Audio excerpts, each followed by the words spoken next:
Okay, so Valve just did something absolutely ridiculous. They announced this Steam machine back in November, right? Everyone got hyped, and now literally just yesterday they're like, yeah, we have no idea when it's coming or how much it'll cost anymore, and the reason? AI companies bought all the RAM, like all of it, the entire world's supply.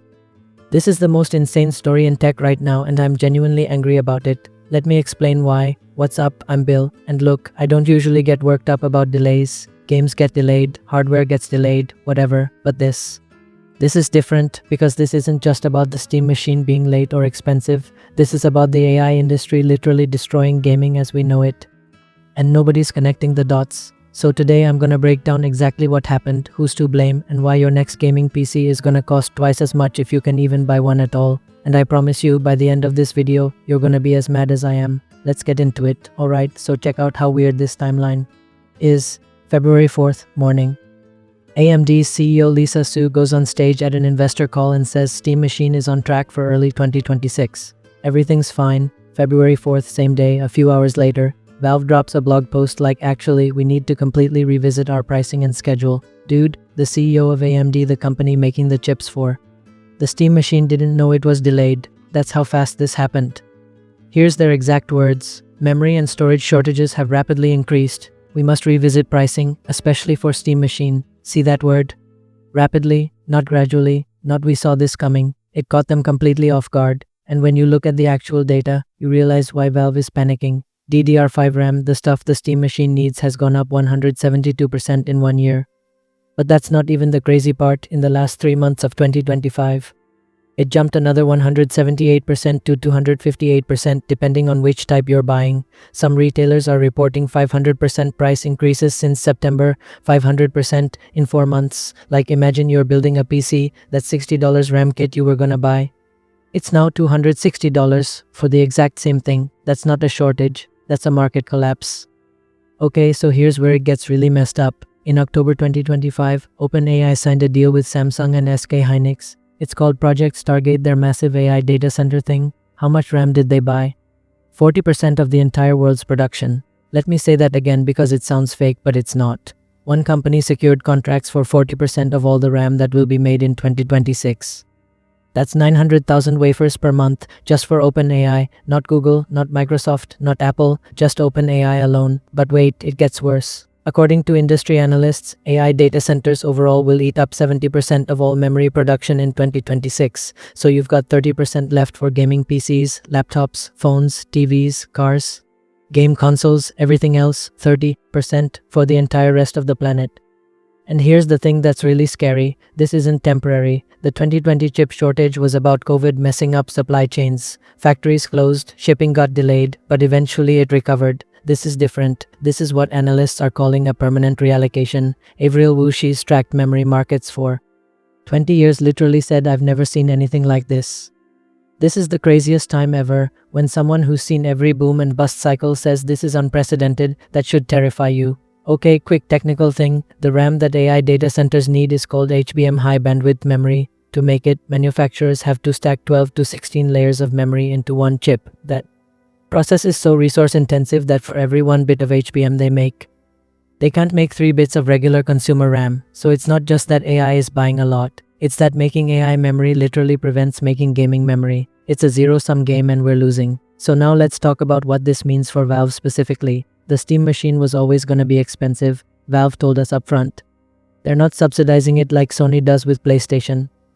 They're pricing it like a PC. Early estimates were maybe $650,700. Expensive but reasonable if you want PC gaming on your TV. But then prices leaked. A Czech retailer accidentally posted $950 for the 512GB model, $1,070 for 2TB, and that was before Valve announced this delay and price revisit.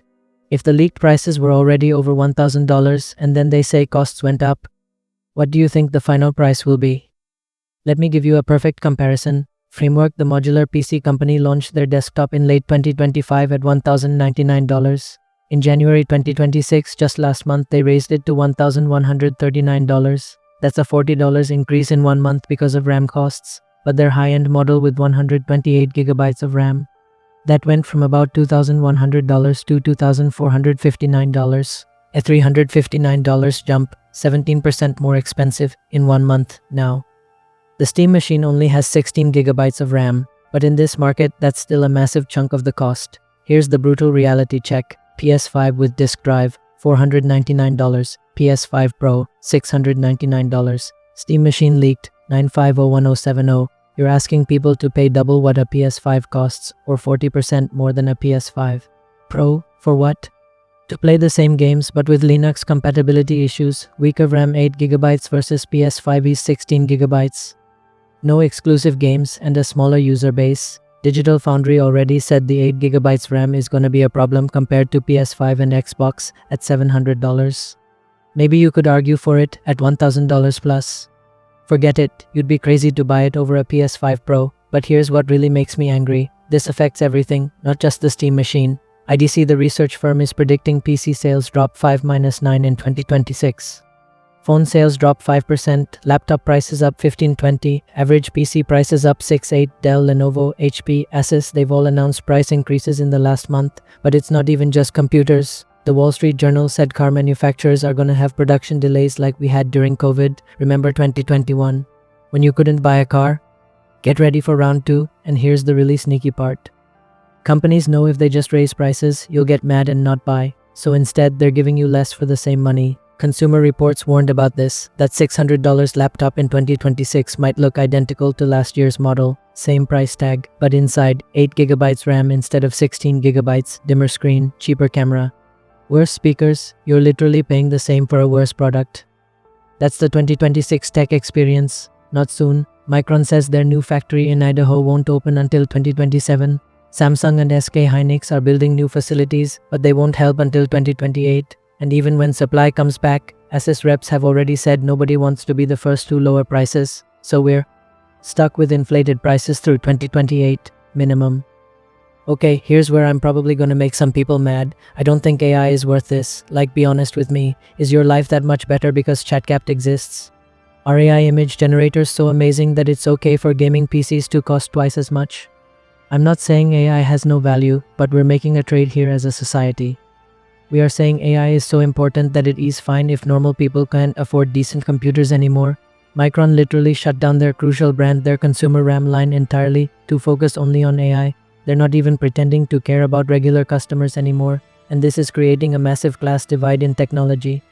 If you're an AI engineer, your company's buying you a workstation with 128GB of RAM, no problem. But if you're a college student trying to build a gaming PC on a budget, or a parent buying a laptop for their kid, you're completely screwed. Tech was supposed to democratize things, make computing accessible to everyone, but we're heading toward a future where only rich people can afford good hardware. And everyone else gets cloud subscriptions. Like, imagine telling a kid in 2030, sorry, you can't build a gaming PC, all the components go to AI data centers now, but hey, you can pay Microsoft $30 a month to stream games from the cloud. That's dystopian, and we're letting it happen, honestly. Only if the price stays under $800, and I don't think it will, at $1,000 plus. You're way better off buying a PS5 Pro or building a micro ATX PC with more flexibility. The only people the Steam machine makes sense for at that price. You already have a massive Steam library, you really want the living room console form factor, you're okay with Proton compatibility issues, and the 8GB RAM limitation doesn't bother you. That's like maybe 5% of gamers. But here's the real advice. And I cannot stress this enough. If you're planning to buy any tech in 2026, laptop, phone, PC parts, whatever, buy it right now. January and February are the last months you'll get 2025 prices. Once retailers sell through their current inventory and reorder with new pricing contracts, everything jumps. Multiple analysts and Consumer Reports are saying the same thing. Buy now or pay 20-50 more later this year. And just as a side note, the Steam machine isn't Valve's only problem. Steam Frame VR delayed, same reason. Half-Life 3. There are rumors it was supposed to be a Steam machine launch title. If the hardware gets pushed to late 2026 or 2027, that game gets delayed too. The AI RAM crisis might literally be delaying the most anticipated game of the past 20 years. Look, I know I got a little heated in this video, but I genuinely think this is one of the biggest issues in tech right now, and almost nobody is talking about it properly. Valve's Steam machine delay is just a symptom. The real disease is that we've decided AI profits are more important than affordable consumer technology, and unless something changes, Unless there's regulation or massive factory expansion or AI demand drops, this is the new normal. Higher prices, worse specs for the same money, hardware becoming luxury goods. That's the 2026 gaming reality. So let me know in the comments, would you pay $1,000 for a Steam machine? Or is that completely ridiculous? And if you want more videos where I actually explain what is happening instead of just reading press releases, hit subscribe. Thanks for watching. I'm Bill and I'll see you in the next one.